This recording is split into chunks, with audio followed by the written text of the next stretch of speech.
የእግዚአብሔር ሐሳብ በእናንተ ውስጥ መጣ ማለት ዘመናችሁ ሁሉ እየተባረከ ነው የሚሆነው። በሕይወታችሁ እንደ ሌላ ሰው የምትሆኑት ቅባት በላችሁ ላይ ሲመጣ ነው። ከመቀባታችን በፊት በልሳን መናገር አለብን።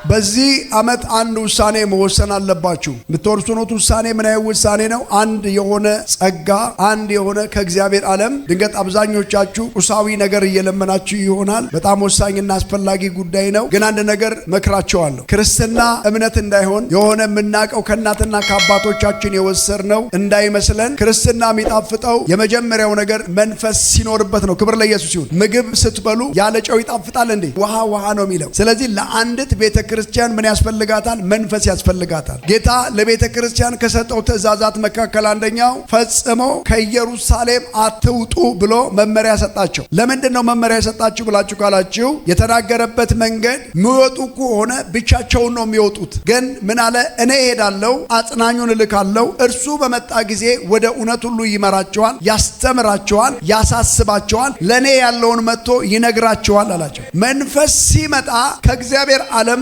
የሆነውን ነገር ላንተ መንገር ይጀምራል። የሆነ አካል እናንተ ውስጥ መጥቶ መቀመጥ አለበት። የሰው ሐሳብ አይደለም፣ የአጋንንት ሐሳብ አይደለም፣ የመንግስታት ሐሳብ አይደለም፣ የሆነ የዘመድ ሐሳብ አይደለም። የእግዚአብሔር ሐሳብ በእናንተ ውስጥ መጣ ማለት ዘመናችሁ ሁሉ እየተባረከ ነው የሚሆነው። ስለዚህ ጌታ ምንድነው ያለው? እንዳትወጡ ከኢየሩሳሌም እርሱ በመጣ ጊዜ ወደ ይሁዳ፣ ወደ ሰማሪያ እስከ ምድር ዳርቻ ድረስ ምስክሮቼ ትሆናላችኋል። ይሄንን መንፈስ ስትቀበሉ እግዚአብሔር በሕይወታችሁ ላይ አዳዲስ ነገር ማድረግ ይጀምራል። ስለዚህ ይህን ዘይት ዛሬ ሳካፍላችሁ ወይም ደግሞ ስቀባችሁ አንድ ነገር ስሙኝ። በአዲስ ኪዳን የፈሰሰ የመንፈስ ቅዱስ ዘይት አለ። ግን የሚገርመው ነገር አንድ ነገር ምንድነው? የሚነገረው ነገር በሕይወታችሁ ላይ እንዲሰራ ቤተ ክርስቲያን በእምነት መጸለይ አለባት። ስለዚህ ዛሬ በጌታ በኢየሱስ ስም የሆኑ ሰዎች የጥበብ መንፈስ ይሞላሉ። ሃሌሉያ። ስለዚህ ጌታ ምንድነው ያለው? እንደዚህ አለ፣ ይሄ መንፈስ በመጣ ጊዜ ወደ ይሁዳ፣ ወደ ሰማሪያ እስከ ምድር ጥግ ድረስ ትሄዳላችሁ። መቂ ከተማ ከዚህ በኋላ የምትታወቀው በተቀቡ ሰዎች ነው ብሎ የሆነ አባት መልእክት አስተላልፏል። ታዲያ እኔ አሁን መናገር አለብኛ። ስለ ቅባት ካልነገርኩ መቼ ነው የሚሰበከው? ዛሬ መናገር አለብኝ። ስለዚህ ሰው ቁጭ ብሎ ራእይ ማየት አለበት። ሰው ቁጭ ብሎ ከተማዋ ላይ የት ጋር እየተደገመ እንደሆነ ቁጭ ብሎ ካሜራ ገጥሞ ሰዎች እንደሚቀርጹ ቁጭ ብሎ ሄዶ እዛ ቦታ ላይ ሄዶ ማፍረስ ይጀምራል። የሆነ ቦታ ይሄዳል፣ ታምራት ያደርጋል። ያ ሰው እኔ ነኝ ካልከኝ አንተ ነህ፣ በቃ ውሰደው። በሕይወታችሁ እንደ ሌላ ሰው የምትሆኑት ቅባት በላችሁ ላይ ሲመጣ ነው። ስለዚህ የመጀመሪያው ነገር ከመቀባታችን በፊት በልሳን መናገር አለብን። በልሳን መናገር ማለት በሰውየው ውስጥ አለ ያ ነገር እንዲወጣ ሰውየውን መገፋፋት አለብን። እጄን በመጫን አንተ ውስጥ ያለውን ነገር እንዲወጣ ማድረግ አለብኝ። ስለዚህ የመጀመሪያው ነገር የሚያምርብህ መንፈስ ለቤተ ክርስቲያን ያለው ጆሮ ይስማ። አሜን ይበል። ፓስተር ቶሎ በልና ዘጸአት ምዕራፍ 31 ቁጥር 1 እና 2 አንብብልኝ ቶሎ በል። በጌታ በኢየሱስ ስም አነባለሁ። እግዚአብሔርም ሙሴን እንዲህ ብሎ ተናገረው። እሺ፣ ከይሁዳ ነገድ የሚሆን የሆር ልጅ የልጅ ልጅ የኡር ልጅ ባስላኤልን በስሙም ጠርቼዋለሁ። ቁጥር 3 በሥራ ሁሉ ብልሃት፣ በጥበብም በማስተዋልም በእውቀትም የእግዚአብሔር መንፈስ ሞላሁበት። አሁን ምንድነው የሚሞላበት? አንድ ነገር ልንገራችሁ። እዚህ ውስጥ ያለው ምንድነው? ውሃ ነው፣ ዘይት አይባልም። አሁን እዚህ ሰውዬው ላይ ምን ብያለሁ? ጠርቼዋለሁ። በሥራ ሁሉ በብልሃት፣ በጥበብ፣ በማስተዋል፣ በእውቀት የእግዚአብሔር መንፈስ ሞላሁበት። ለምን? የጥበብ ሥራ ያስተውል ዘንድ፣ በወርቅና በብር በናስም ይሰራ ዘንድ። አሁን ስንት ነገር ነው ሰው የተሞላው? ብልሃት፣ ጥበብ፣ ማስተዋል፣ እውቀት፣ አራቱን ነገር ነው የሰጠው። ቁጥር 5 ላይ ምንድነው የሚለው? ለፈርጥ የሚሆነውን የዕንቁ ድንጋይ ይቀርጽ ዘንድ። ድንጋዩ አቀራረጹ ራሱ የተለየ ነው። ሰውየው ሲቀርጸው መንፈስ ቅዱስ ነው ሲቀርጽ በደንብ አድርጎ የሚነግረው ከእውቀት ያለፈ አቀራረጽ። ከዛስ እንጨቱንም ይጠርብ ዘንድ ስራውን ሁሉ ይሰራ ዘንድ እኔም እነሆ ከዳን ነገድ የሚሆን የአስሚክን ልጅ ኤልያብን ሰጠው። ያዘዝሁህን ሁሉ ያደርጉ ዘንድ በልባቸው ጥበበኞች በሆኑ ሁሉ ጥበብን አኖር። የመገናኛውን ድንኳን የምስክሩንም ታቦት በእርሱም ላይ ያለውን የስርየት መክደኛ የድንኳኑንም ዕቃ ሁሉ ገበታውንም ዕቃውንም ከዕቃውም ሁሉ ጋር የነጻው መቅረዝ የዕጣንም መሠዊያ ለሚቃጠል መስዋዕት የሚሆነው መሠዊያ ዕቃውን ሁሉ የመታጠቢያ ሰን መቀመጫውንም በብልሃት የተሰራውን ልብስ በክህነት እኔን የሚያገለግልበትን የካህኑን የአሮንን ልብስ ተክኖና የልጆቹን ልብስ የቅብዓቱንም ዘይት ለመቅደሱም የሚሆን የጣፋጭ ሽቱንም ዕጣን እንዳዘዝ ሁሉ ያድርጉ። አሁን ይኸውልህ የማይሰሩት ነገር የለም። የክህነት ልብስ በለው፣ ስለ እንጨት ስራ በለው፣ ስለ ወርቅ ስራ በለው፣ ስለ ብር ስራ በለው፣ ማንኛውንም ድንጋይ ስለመጥረብ ጥበበኞች እንዲሆኑ ይሄንን ጥበብ፣ ይሄን ማስተዋል፣ ይሄን ልዕቀት ሞልቼባቸዋለሁ። ሁለተኛ መንፈስ ሲመጣ አይታችሁ ከሆነ ኢያሱ የማን አገልጋይ ነበረ ነው የሚለው? የሙሴ አገልጋይ ነበረ። ሙሴ እንደዚህ ያለው በኢያሱ ላይ እጅህን ጫንበትና የምን መንፈስ ይሞላ አለው? የጥበብ መንፈስ ይሞላ አለው። መናፍስትን የማውጣት መንፈስ ይመጣል። እውርን የሚያበራ መንፈስ አንተ ላይ ሊመጣ ይችላል። ሽባን የሚተረትር ትንቢት የሚያናገር መገለጥ የሚመጣ መንፈስ ሊመጣ ይችላል። ስራህን እንዴት መስራት እንዳለብህ ደግሞ መንፈስ ከመጣ በምድር ላይ ሚሊየን ሰው ካንተ ጋር ቢወዳደር አንተ የምትሰራውን አይሰራም። መጽሐፍ ሲናገር እንደዚህ ነው የሚለው። በደንብ ስማኝ። እግዚአብሔር ለቤተ ክርስቲያን ስጦታ ሰጠ ነው የሚለው። እኛ ላይ ያለው ጸጋ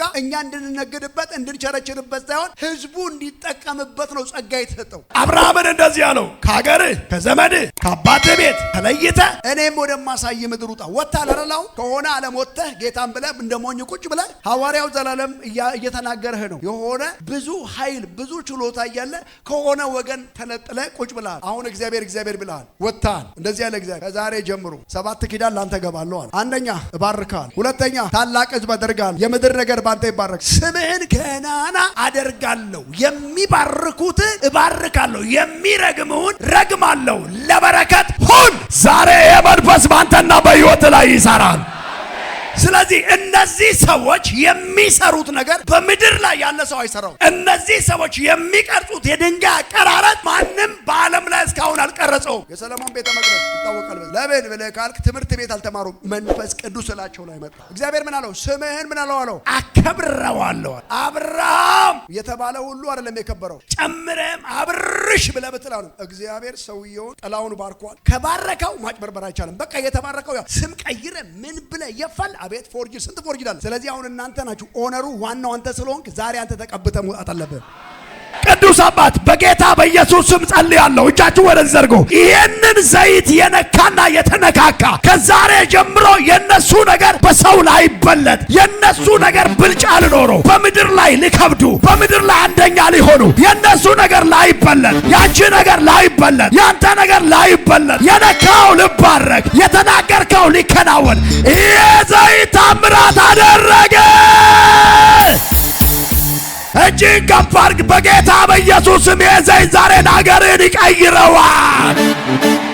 ተቀመጡ። ይኸውልህ ስማ፣ ለይ ምንድን ነው መሆን የምትፈልገው? ምን ማለት ነው? ብቻ በሕይወት ዘመን የእግዚአብሔርን ቤት ማገልገል ከፈለክ ተቀብቼ ማገልገል ከሆነ ተቀብቼ ማገልገል፣ የሆነ ኢንዱስትሪ ከፍቼ እግዚአብሔርን ማገልገል ከሆነ አሁን የትልቅ ነው ነገር በልብ ውስጥ ምንድን ነው ያለው? ስለዚህ አሁን አንድ ጊዜ ልስጣችሁ፣ ቶሎ በሉ። አሁን ዲያቆናት ወደዚህ ትመጣላችሁ። አባት ሆይ በጌታ በኢየሱስ ስም እነዚህ 3ቱ ነገሮች በእኛ ሕይወት ላይ ዛሬ ተቀብተዋል። ይህንን ዘይት የነካ ሰው ሁሉ ከዛሬ ጀምሮ የሱ ነገር ከሰዎች መካከል በልጦና ውብ ሆኖ በሰው ዘንድ ተወዳጅነትን አትርፎ እንዲሁ ደግሞ የጸለዩት ነገር በሕይወታቸው ተፈጽሞ ለብዙ ሰዎች በረከት ስለሆኑ አመሰግናለሁ። ይሄን አድርገሃልና እልልታ፣ ጭብጨባ፣ ጩኸት ለጌታ እናመጣለን።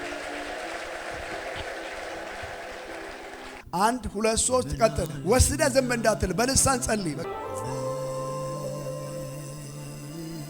መንፈስ ቅዱስ መንፈስ ቅዱስ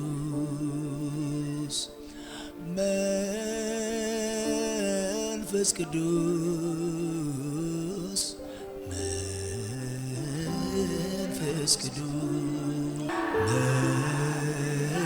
መንፈስ ቅዱስ መንፈስ ቅዱስ ተቀባ ያሳው መንፈስ ቅዱስ እግዚአብሔር ሆይ በኢየሱስ መንፈስ ቅዱስ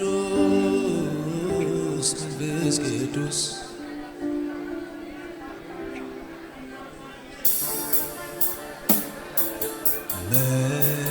መንፈስ ቅዱስ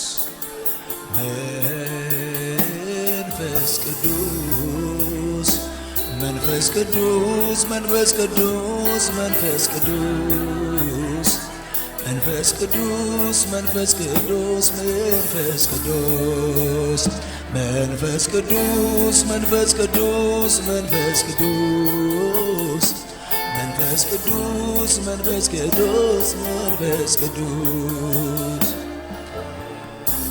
የኔ ዓለሜ ያንተ ክብር ነው የኔ ዓለሜ ያንተ ክብር ነው የኔ ዓለሜ ያንተ ክብር ነው የኔ ዓለሜ ያንተ ክብር ነው መንፈስ ቅዱስ መንፈስ ቅዱስ ወዳጄ መንፈስ ቅዱስ መንፈስ ቅዱስ መንፈስ ቅዱስ ወዳጄ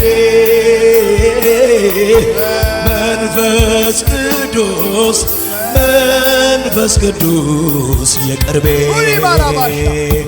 አንተ ማለት ሕይወቴ ነህ አንተ ማለት አንተ ማለት ቤቴ ነህ አንተ ማለት አንተ ማለት ሕይወቴ ነህ አንተ ማለት አንተ ማለት በረከቴ አንተ ማለት አንተ ማለት ኑሮዬ ነህ አንተ ማለት አንተ ማለት ቤተኛዬ አንተ ማለት መንፈስ ቅዱስ መንፈስ ቅዱስ ወዳጄ መንፈስ ቅዱስ መንፈስ ቅዱስ ወዳጄ መንፈስ ቅዱስ መንፈስ ቅዱስ አጽናኜ መንፈስ ቅዱስ መንፈስ ቅዱስ የግሌ አንተ ማለት ሕይወት አንተ ማለት አንተ ማለት እረፍቴ ነህ አንተ ማለት አንተ ማለት እረፍቴ ነህ አንተ ማለት አንተ ማለት ጓደኛዬ አንተ ማለት ሃሌሉያ። እንደዚህ የሚል ቃል አነብላችሁና ከዛሬ ጀምሮ ይሄ ሐሳብ ተቀብቷል። አንድ ኪዳን አስገባችኋለሁ። ሐዋርያት ምዕራፍ 4 ቁጥር 13 ጀምሮ በጌታ በኢየሱስ ስም አነበዋለሁ። ጴጥሮስና ዮሐንስም በግልጥ እንደተናገሩ ባዩ ጊዜ መጻሕፍትን የማያውቁ ያልተማሩ ሰዎች እንደሆኑ አስተውለው አደነቁ። ከኢየሱስ ጋር እንደነበሩ አወቋቸው። የተፈወሰውንም ሰው ከእርሱ ጋር ቆሞ ሲያዩ የሚመልሱትን በሸንጎ ውጭም ይወጡ ዘንድ አዘው በእነዚህ ሰዎች ምን እንስራ? የታወቀ ምልክት በእነርሱ እጅ እንደተደረገ በኢየሩሳሌም ለሚናገር ሁሉ ተገልጧልና እንሸሽገው ዘንድ አንችልም። ምን ማለት ነው? በእናንተ እግዚአብሔር የሚሰራውን ስራ ጠላት ከዚህ በኋላ መሸሸግ አይችልም።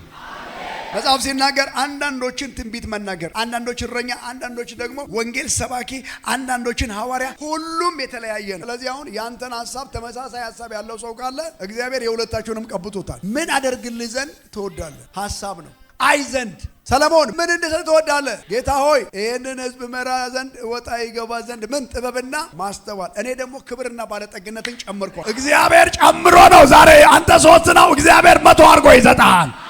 ይህን ሐሳብ ተቀብቷል የሚል ሰው ጮኸ አሜን ይበል። አዳዲስ ሰዎች ዛሬ የመጣችሁ ሰዎች ወደዚህ ጋር ነው ልጸልይላችሁ። አጨብጭቡ ለጌታ ክብር። አዳዲስ ሰዎች ለመጀመሪያ ጊዜ ወደዚህ የመጣችሁ አሜን። አቤት አቤት አቤት አቤት! ትውልድ እያመለጠ ነው። ኧረ እልልታ ጭብጨባ! ትውልድ እያመለጠ ነው። በመቂ ከተማ ትውልድ እያመለጠ ነው። ትውልድ እያመለጠ ነው። ትውልድ እያመለጠ ነው። ኧረ ኢየሱስ ስም ይባረክ። ትውልድ እያመለጠ ነው። ሰዎች አጨብጭቡ፣ ጩኸት አምጡ። ጌታ ይባረክ። ደስ ይበላችሁ። አዳዲስ ሰዎች ወደ ጌታ መንግሥት እየተጨመሩ ነው። አጨብጭቡ። ለመጀመሪያ ጊዜ ጌታ ኢየሱስ ክርስቶስን የሚቀበለ ትውልድ እያመለጠ ነው። እስኪ ጮክ በሉና ኢየሱስ ያድናል በሉ። እግዚአብሔር አምላክ የተባረከ ይሁን። እጃችሁን ከፍ አድርጉ ልጸልይላችሁ። እኔ የምለውን ከኔ ጋር ትላላችሁ። ጌታ ኢየሱስ ሆይ እኔ ኃጢአተኛ ነኝ። ከዛሬ ጀምሮ ዓለምን ሰይጣንን በውስጡ ያለውን ክፋት እክዳለሁ። ከዛሬ ጀምሮ ጌታ ሆይ ልጅ አድርገህ ተቀበለኝ። ጌታ ሆይ ከዚህ በኋላ አንተ ለኔ በመስቀል ላይ እንደሞትክ እንደተቀበርክ በሶስተኛውም ቀን እንደተነሳ ዳግመኛ እንደምትመጣ በአፌ እመሰክራለሁ። ሰው በልቡ አምኖ ይጸድቃል፣ በአፉ መስክሮ ይድናል። ስላዳንከኝ ስሜንም በሰማያዊ መዝገብ ስለጻፍክ አመሰግንሃለሁ። ማን ነው እልልታ፣ ጭብጨባ፣ ጩኸት ለጌታ የሚያመጣ? 24 ሰው ነው። አጨብጭቡ ለጌታ ክብር።